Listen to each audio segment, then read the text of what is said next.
our inaugural remote Year 9 options evening. Of course, we would much prefer to be in B Hall as we were with you last year for Year 8 options, but of course we've had to make adjustments accordingly in line with the circumstances.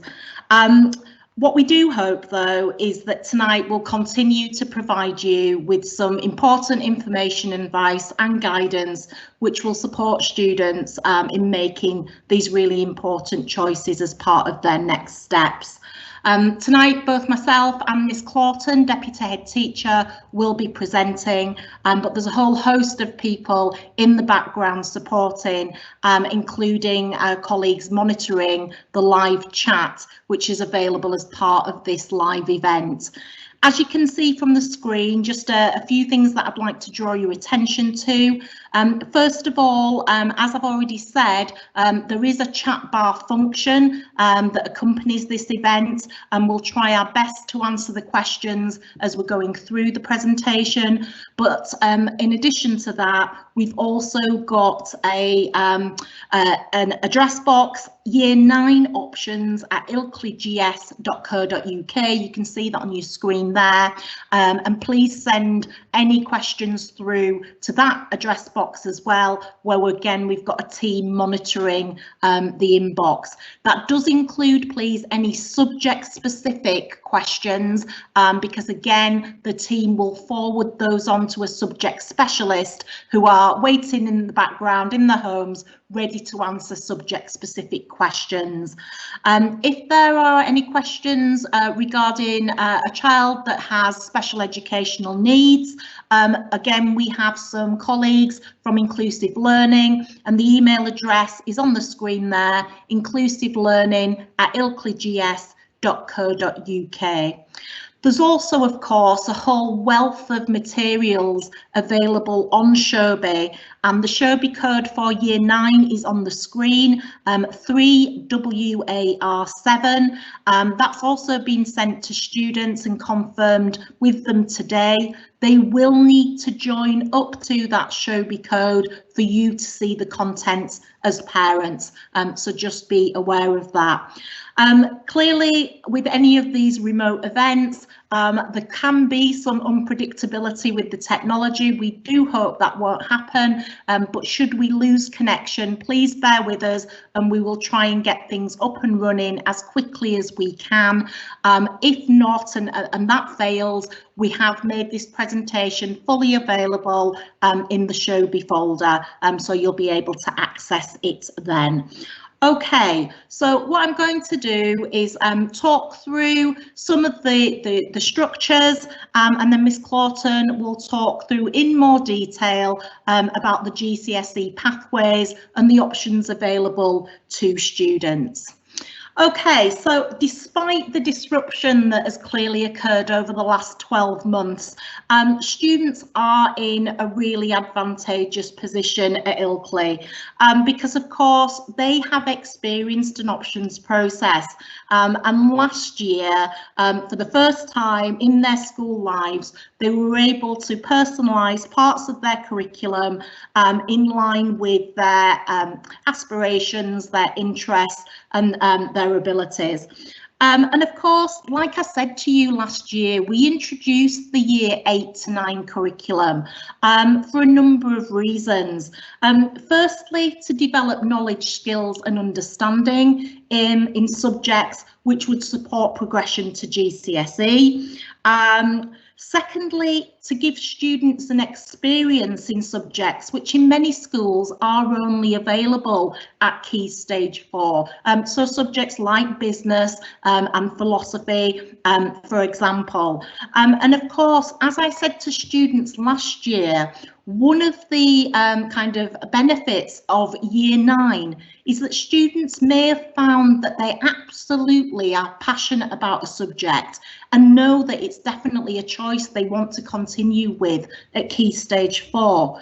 But equally, it may have also made them realise that a subject isn't what they thought it was, and rather than be locked into a qualification, as many students are in other schools, of course, they have the option not to continue through with that subject. You know, many schools do have that fixed curriculum still at year 9. And of course, all of the experiences from year 9, and I appreciate that has been a shortened experience, but nevertheless, you've had that full autumn term, has allowed you to experience those subjects, and whatever your combination of subjects which you chose, clearly you've experienced, you know, a number of different options. Of course, again, as we've said to students, that has produced a broad and balanced curriculum. So the 10 core subjects which students are studying as part of their year 9 programme, alongside their 6 options, has produced allows them to study a broad and balanced curriculum. And that's very much a principle that we continue with into year 10 and 11. Okay, there are some differences though between year 9 and year 10 and 11. And I think firstly, just to make clear, is the number of compulsory subjects is reduced. So in year 9, there are 10 compulsory subjects. That reduces to just 6 in years 10 and 11 as part of Key Stage 4. Clearly, English, Maths and Science, leading to 5 qualifications with Literature and Language, Maths and Trilogy Science, which is worth the equivalent of 2 GCSEs, alongside 2 non-qualification subjects, CSI, which is a hybrid RE citizenship and work education course, and also core PE. So the number of core subjects reduces, and also the number of option subjects reduces. So whereas students have been able to choose 6 subjects from years 8 into 9, they're only able to continue with 4 choices at GCSE, and in part that of course is because the specifications for GCSE subjects are demanding, are challenging, and we need to make sure that curriculum time is there to enable students to do well. Of course, that means, as is illustrated by the diagram there, that the percentage shifts slightly. So whereas in year 9 currently, just over 2/3 of your curriculum time is spent doing core subjects, with approximately 1/3 on options, that goes to more of a 60%, 40% split next year, because the amount of curriculum time for your option subjects increases from 3 periods a fortnight, which you've had this year, to 6 periods a fortnight next year.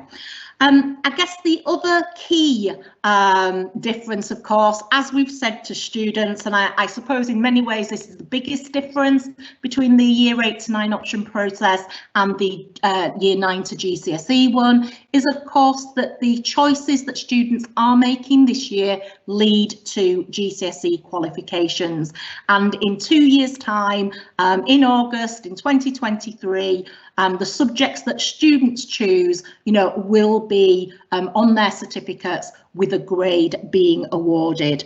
And of course, that makes this process, you know, even more important than the last process with 8 into 9, because of course qualifications are those stepping stones to future success, and you know, they will help determine your future path, whatever that may be, and your next steps in terms of education at post 16, whether that's an apprenticeship or whatever your career path may be.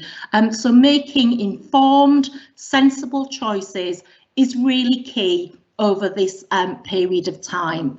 Okay, we want you to make those informed choices, as we've said to students. We want them to make choices where we know that they can succeed, and we'll challenge and support students in order to do that. Again, I'm not going to dwell on this because I spoke about it last year, but as many of you will be aware, there's been an unprecedented amount of change to the assessment and qualifications framework since 2015, and I guess the change has been to an extent that we haven't seen previously since the change from O levels to GCSE, and I think just to flag up the key changes that have happened over the last few years. One, GCSEs, of course, in a normal year are now all linear, taken at the end of the course, which at Ilkley is at the end of year 11. There are no longer modular courses where you can take units in bite-sized chunks, certainly at GCSE, and take the exam after you've been taught that unit, as was the case pre-2015 for all subjects. And of course, controlled assessment or coursework has been reduced in a number of subjects as well. So those are some of those national changes. And of course, as many of you are aware, and of course students, you are familiar with this because we use the numerical grades right the way through at Ilkley, in part so you can chart your progression across those 5 years.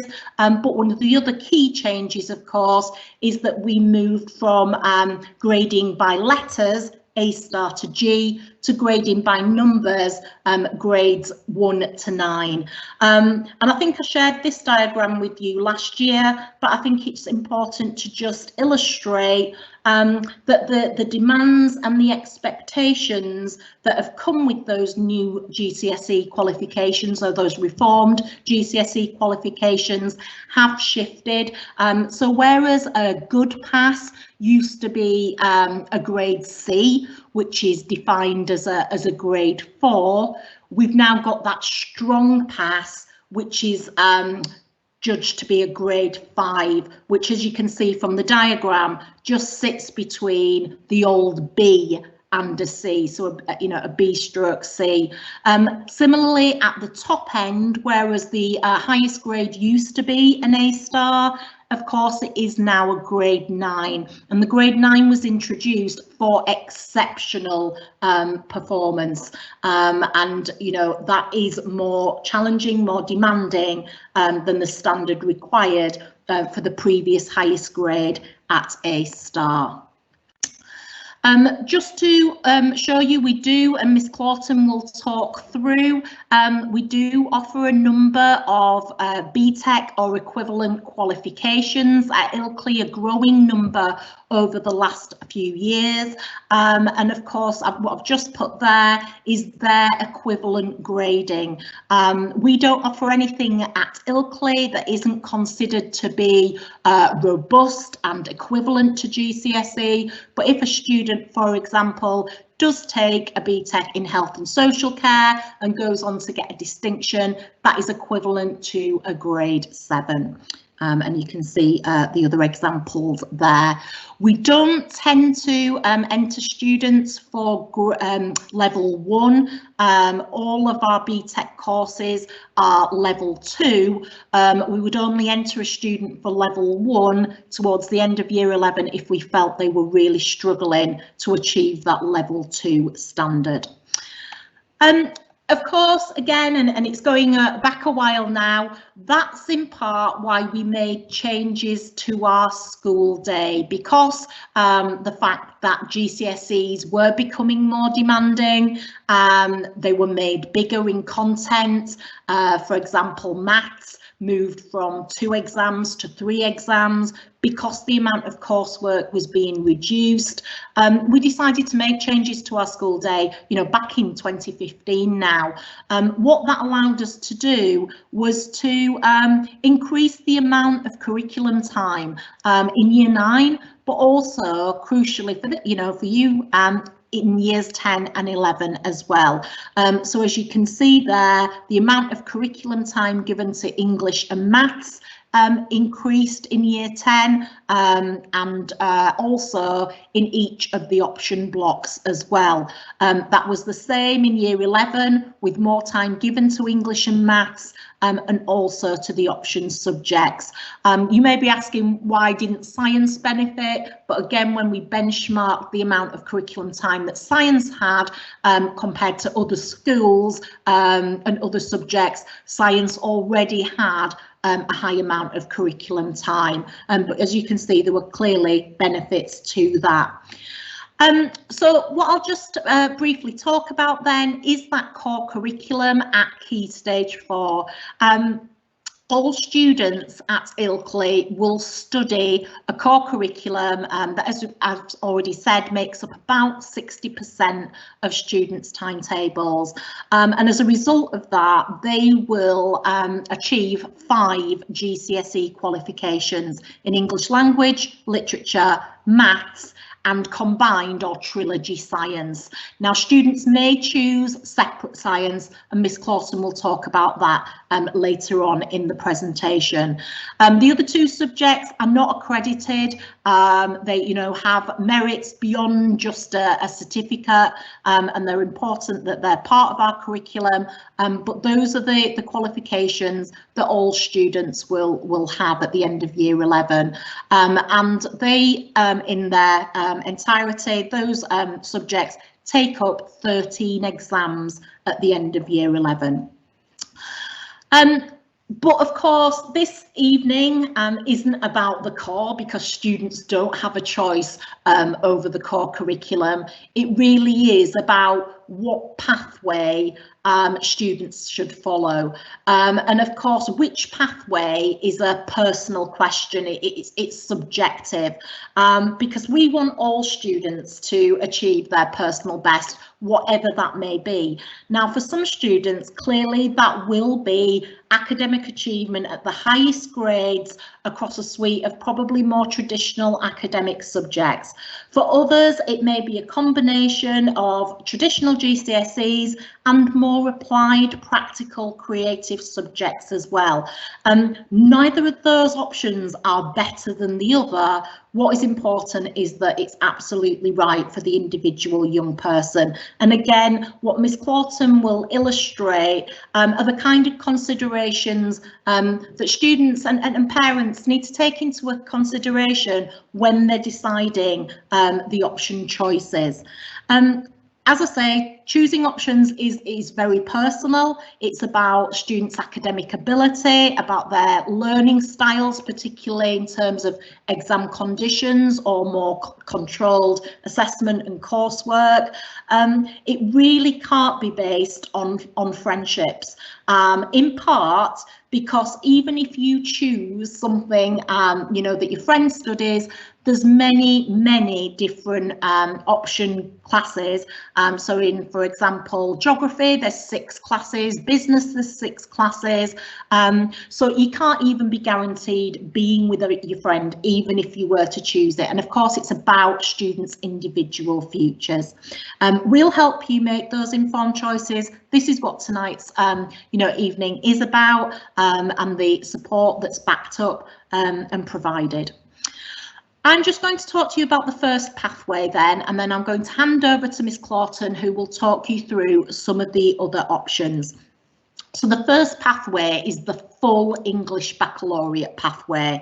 Now, the EBAC stands, as I've said, for English Baccalaureate, and I think it's fair to say that in many schools, and certainly schools which have a similar demographic to Ilkley, many of our Red Kite partners, but also some of the selective schools and independent schools in the area, it is compulsory in those schools. Now, we have made the choice not to make it compulsory, but we are strongly encouraging it for a number of our students. Okay, the vast majority of our students are capable of following this pathway.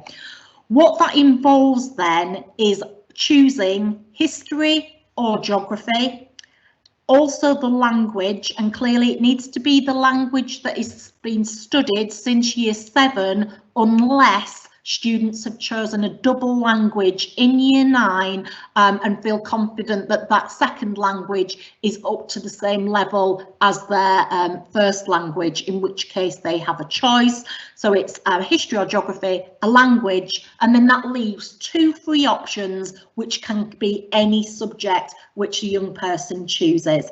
And you know, that is considered to be, not by me, not by Ilkley Grammar School, but it's being considered sort of more widely, hence why many schools do make it compulsory, as a broad, balanced, rigorous academic curriculum.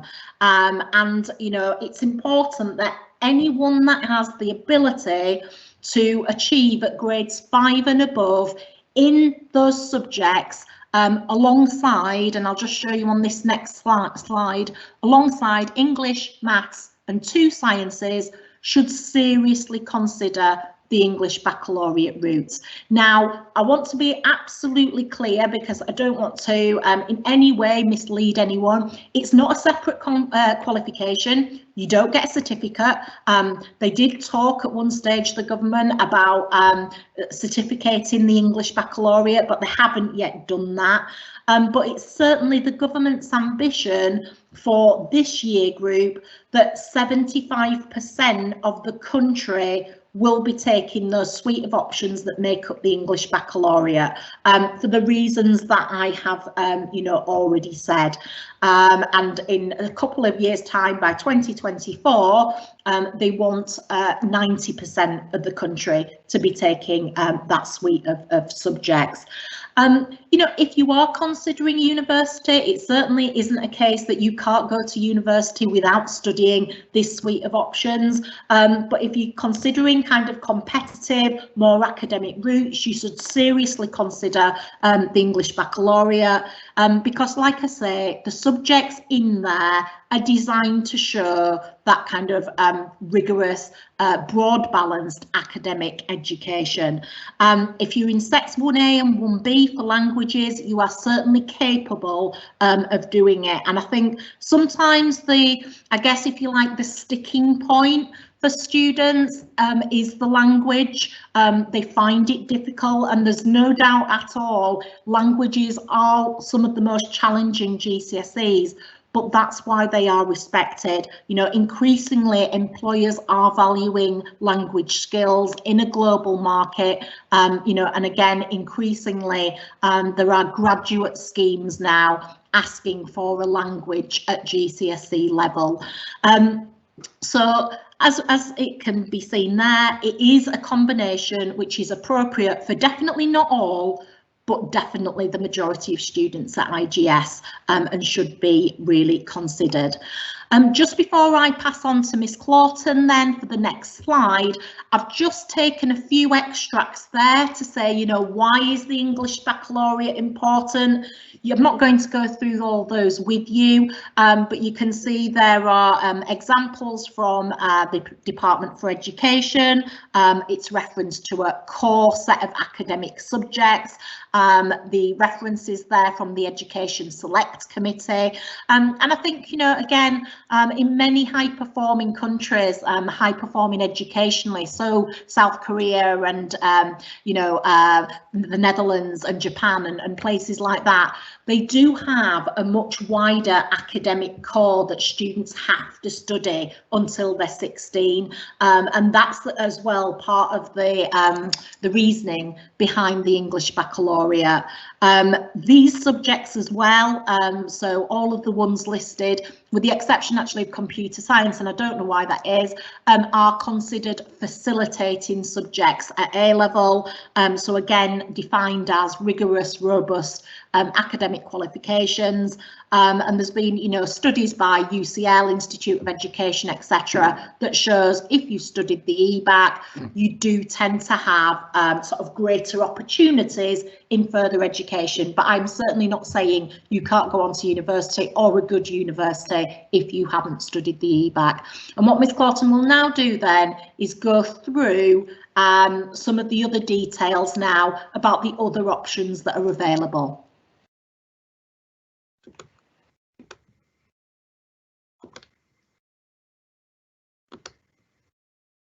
Okay, so just to very briefly introduce myself, thank you, Mrs. Purnell. My name is Miss Claughton, as many of you will already know from your options launch assembly, if you are a student, and as many parents will have heard from my various communications over the past few weeks. So, of course, I am Deputy Head with oversight of curriculum, so I am just going to run through a little bit of guidance, really, further guidance for both students and parents with regards to the different routes and pathways that you are able to take as you take that next step of your educational journey into years 10 and 11. And I do want to just begin by drawing your attention to a publication, particularly for parents who, you know, we do get frequently asked questions with regards to the EBAC that Mrs. Purnell has just spoken about. But here you can see, and a link is provided, of course, in the options booklet as well, a gov.uk Department for Education publication that offers the rationale really and the guidance for how to help your child make the best GCSE choices, and it particularly does advocate the EBAC suite, which I won't repeat for the sake of time, but of course you are able to go and consult that document. It is only a couple of pages and it does offer further advice, you know, advice not just from us as an institution, but from the government. And most of it talks about how to future-proof your child for the world of work, and to be able to compete at university if you're going for an academic route in particular, and also a lot of the recommendations behind their rationale for increasing the number of students following the EBAC route as well. And I do want to point out in the second page of that document, it's also useful to read because it does, which is available on the gov.uk website, of course, it does offer a bit of information on the value of arts and music as well, as languages, as Mrs. Purnell's already mentioned. So I would encourage you to go and have a look at that publication if you haven't done so already, as further guidance. Okay.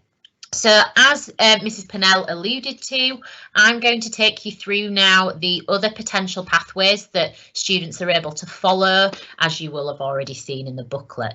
So you do not have to follow the EBAC suite or the EBAC pathway, if you like, but we do, of course, to ensure that we do have academic rigour and balance, we do, of course, ensure that an EBAC subject is offered on all the remaining pathways, which I'm going to go through with you now.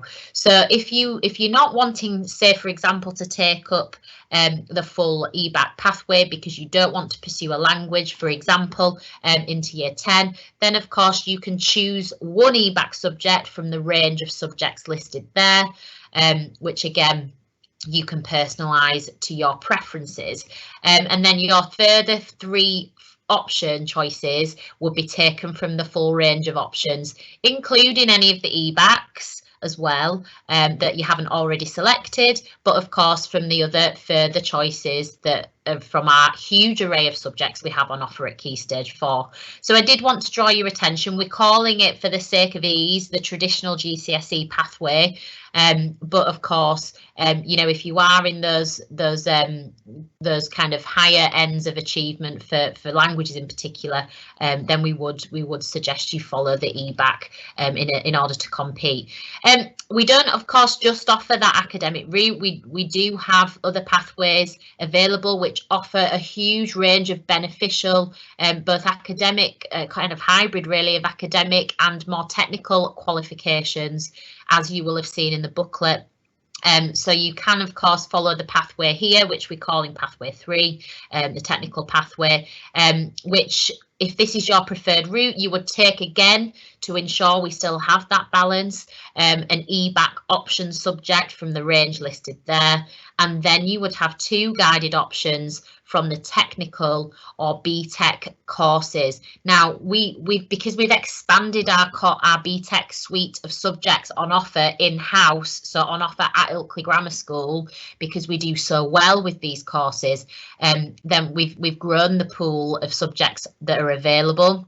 And so increasingly we don't use college courses, we use our own in-house level 2 BTEC courses, which we do extremely well with. And of course we only offer subjects for BTEC, as Mrs. Purnell mentioned, that are equivalent to GCSE, and you know, they're accredited, of course. So if you are choosing that pathway, you would take 1 EBAC subject and then 2 from the range of choices there. And of course they can be creative subjects as well, say for example media GCSE.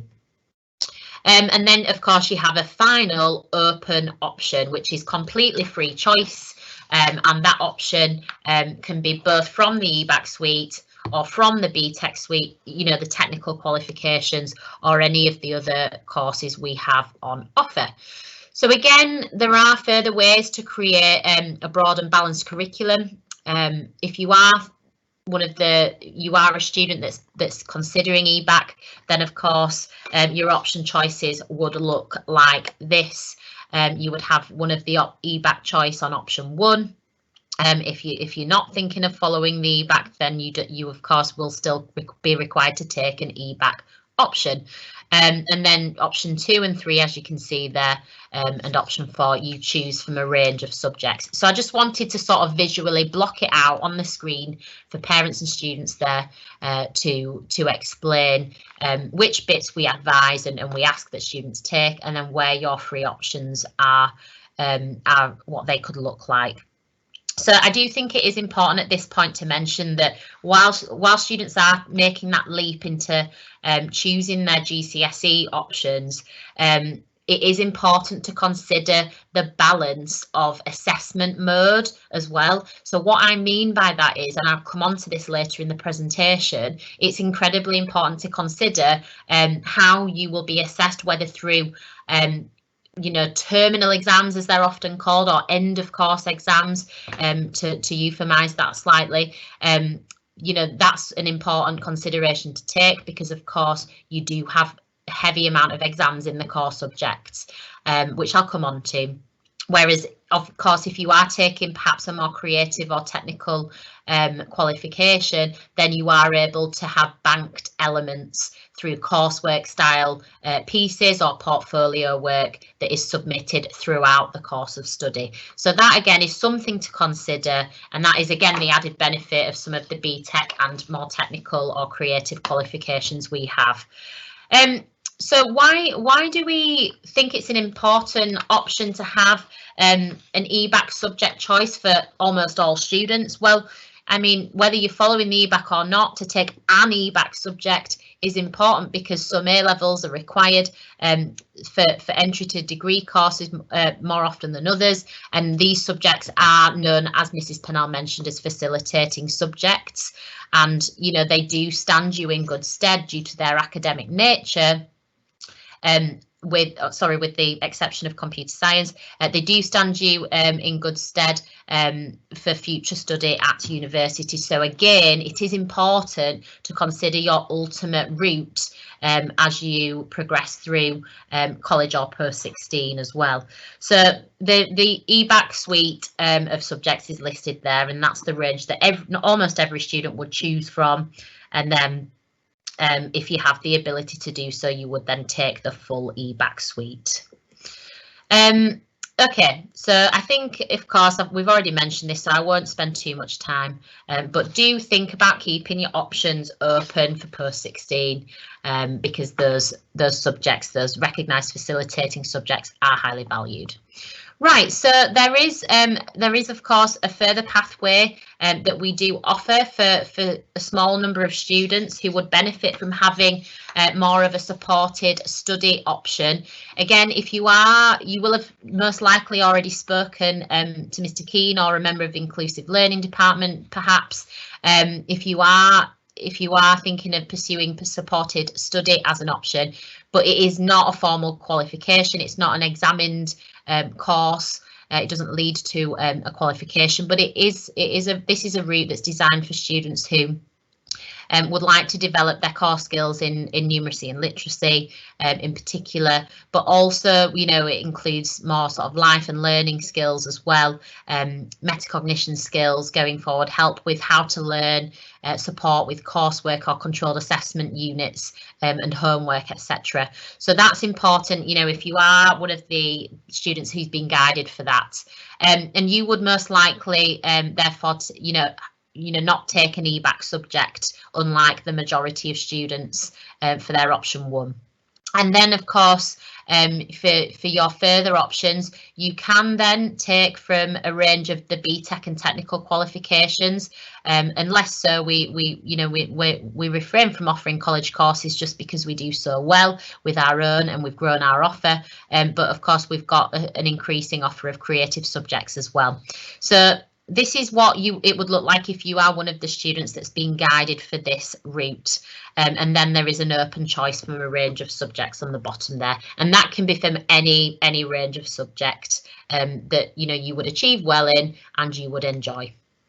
And then again, I'm not going to spend too long on this because it would be for an extremely small amount of students, but we do have an alternative curriculum pathway on offer, and that is something that those students would already have been spoken to, by a member of the senior leadership team, and also by Mr. Hepworth, and you would take a guided option from at least 2 options, and follow a much more bespoke provision. And again, this is a very small number of students. These students would of course also study the core subjects of English, language and literature, maths and science, and then they'd be supported and guided to take at least 2 other BTEC qualifications or technical qualifications. In the past, we have offered, engineering, travel and tourism, and hospitality and catering, but we are still continually looking to enhance the range of subjects that we offer in that pathway. So of course you'll be able to explore that if you have been identified for that route. Right, so the bit that the students tend to find particularly exciting is seeing the full suite of subjects that we have on offer to choose from. And as you can see, I'm just going to tap through on the screen there. We do of course have 24 different courses that students can choose from, which we're very proud to offer for a secondary school curriculum, and this is just to exemplify, I think, as you see it on the screen there, the brilliant offer that we do have for our students, including the BTEC qualifications or technical practical qualifications that you can see on the screen there as well, which, as we've said, are still recognised to be robust. Okay, I will come on to separate science, which is why I've emboldened it there, and that's something that I just want to spend a small amount of time talking through now, because we do tend to get some, rightly so, some frequently asked questions about science, particularly with the wording around the science subjects. So if you want to explore what is called separate science as an opportunity to have 3 GCSE qualifications, biology, chemistry and physics, then you would opt for separate science, but there are a few sort of caveats really that will enable you to decide if this is the right course for you. So if you are wanting, or you're certainly interested in taking this route, then you need to really enjoy science, because of course every student has core lessons of science on their curriculum for all 3 sciences. Every student takes biology, chemistry and physics no matter what, but separate science provides students with an additional 6 extra lessons on their timetable. So that's just something that you do need to consider. You've got to enjoy the subjects if you're willing to take them for so much a high proportion of your curriculum. And in fact, you will have 15 periods of science in year 10 if you choose the separate science route, and then you would actually have 18 as you grow through into year 11 of your chemistry, biology and physics lessons added together, in addition to the core sciences that everybody tends to have. So everyone in year 10 would have normally 9 lessons of science across the 2-week timetable, but of course separate science would be much further. So you do have to be interested, but you do, of course, have to have a particular aptitude as well as an interest in science. We do have a limited number of spaces available, and you know, we think it's particularly appropriate for students in the top sets of science with a strong accompanying that strong interest.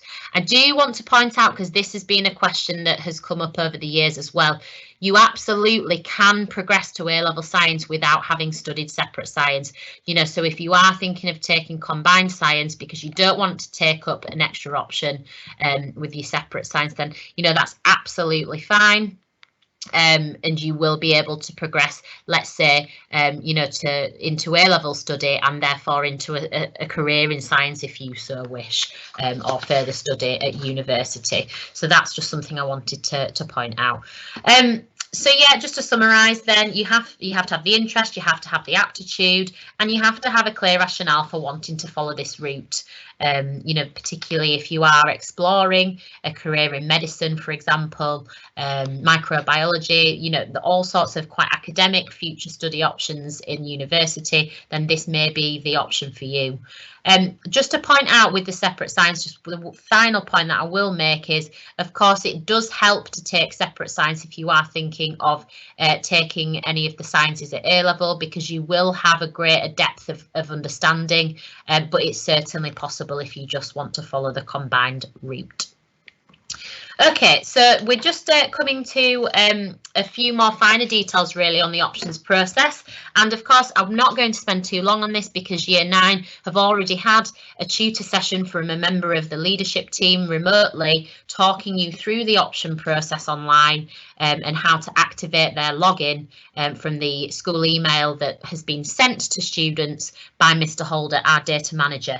And I actually just checked this afternoon and saw that there are already 133 students in Year 9 who have identified their full 4 option choices and their reserves.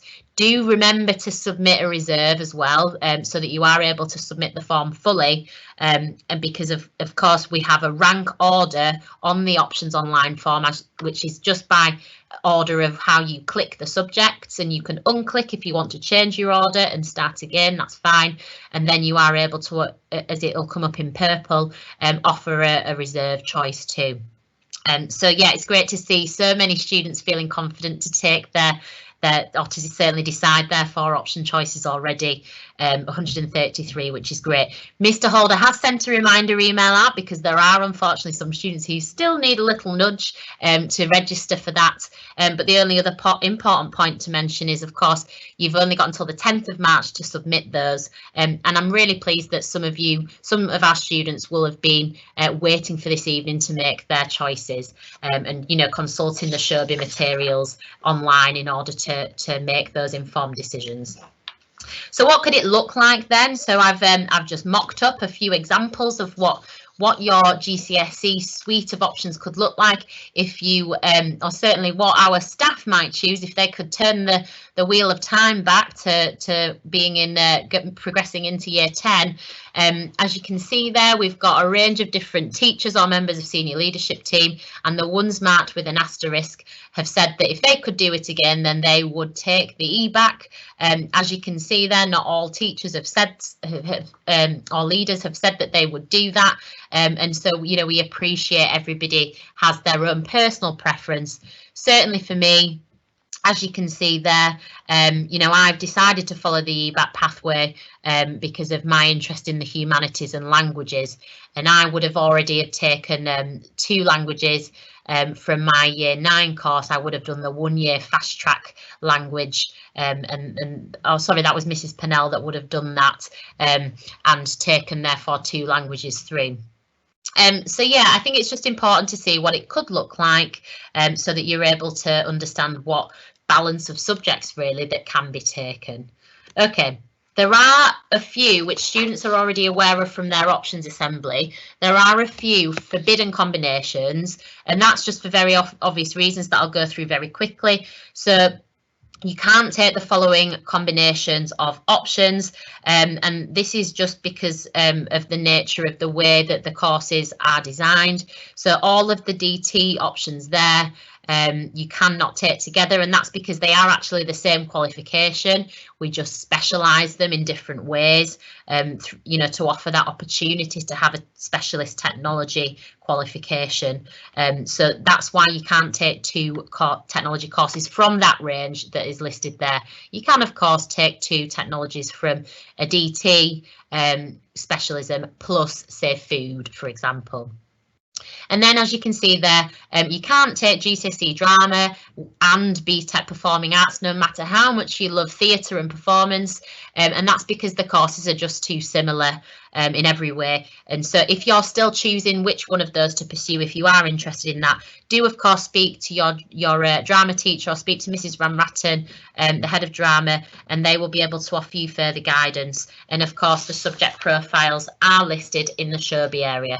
Right, I am just going to mention, just before we get to the end of the presentation, really, I'm going to mention a couple of things about the modes of assessment. So as Mrs. Purnell had mentioned from the beginning of the presentation, all GCSE exams are now taken at the end of the course, which, you know, they're sometimes referred to as linear exams, sometimes terminal exams, which is scarily named at times, of course. This is something that you need to consider when you're choosing your balance of option subjects.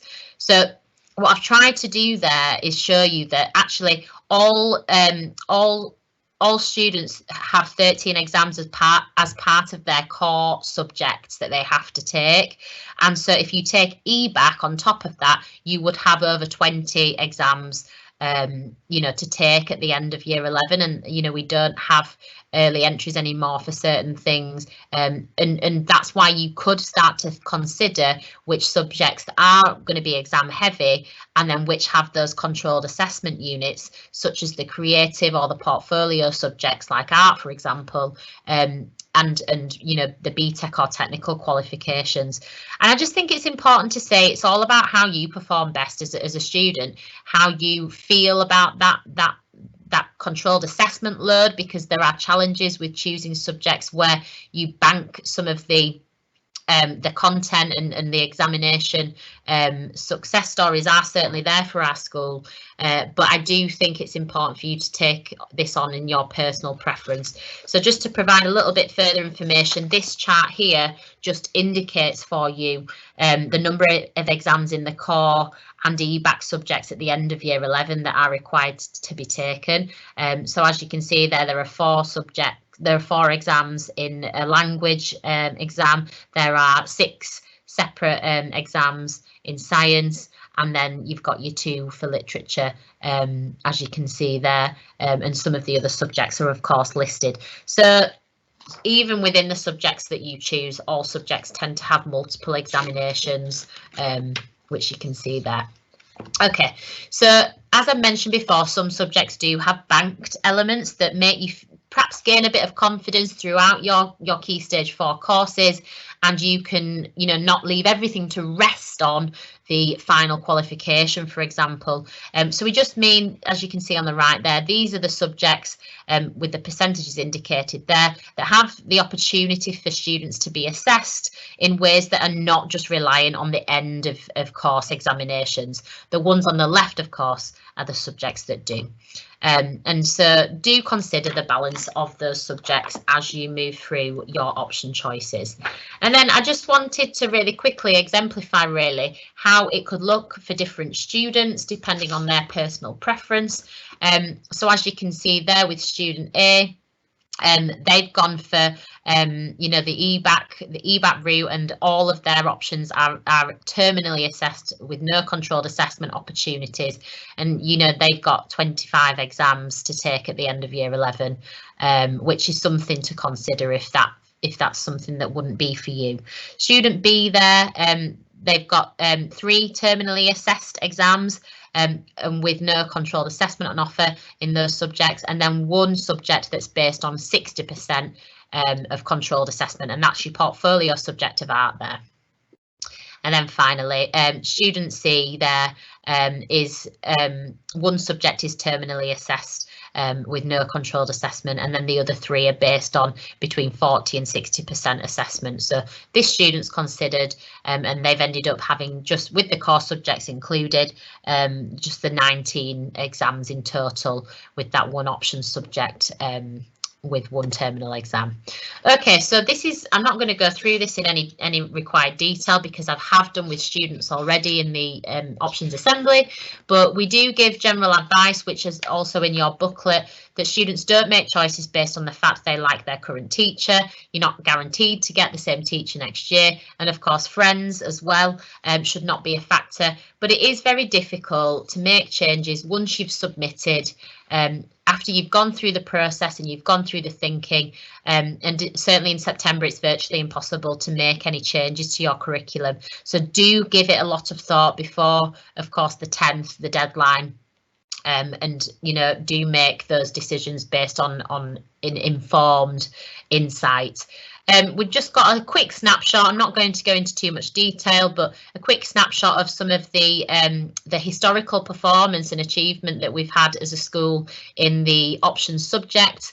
Obviously purposefully going back to 2019 for obvious reasons due to the disruption last year. But you can see here that, we know we offer a lot of choice in our curriculum journey for students at Ilkley Grammar School. And the result, of course, is we have high achievement. And we know that is down to motivation, students having a sense of direction, and therefore ultimately them achieving their personal best in the different option courses that they choose. And we do fantastically well in a range of subjects, whether BTEC, practical technical qualifications, or the more of an EBAC suite of subjects. So from our many subjects on offer, students do very well in those choices, particularly strong for the EBAC subjects such as sciences, as you can see, and humanities, but we've of course got very strong performance across the piece, and this further evidences our curriculum model being a success. And then just to sort of get towards the end of the presentation now, so do feel free to start posting any questions that you may have. The best choices will allow you, the student, to achieve the very best of their own ability, which very much fits in with our vision on personal best as a school. So take yourself through those questions that I've mentioned to you before. 10th of March is the key date now, of course, moving forward. So do register online for your options form if you haven't done so already. And of course, once you've looked at the Sherby materials, if you haven't done already, then do and submit your choices by that date so that we can start to build as we get towards June, July. Mrs. Purnell in particular can start to build your curriculum offer, and you'll hear back from us by that point. If you have any further questions, of course, the Year 9 options mailbox will be available beyond this evening, as well as throughout the course before the 10th of March. So that's something that you can do, and we will stick around on the chat bar in order to answer any further questions for a couple of minutes if you haven't had the option to ask already. But that will be the end of our presentation this evening, and thank you very much for attending for our remote options evening.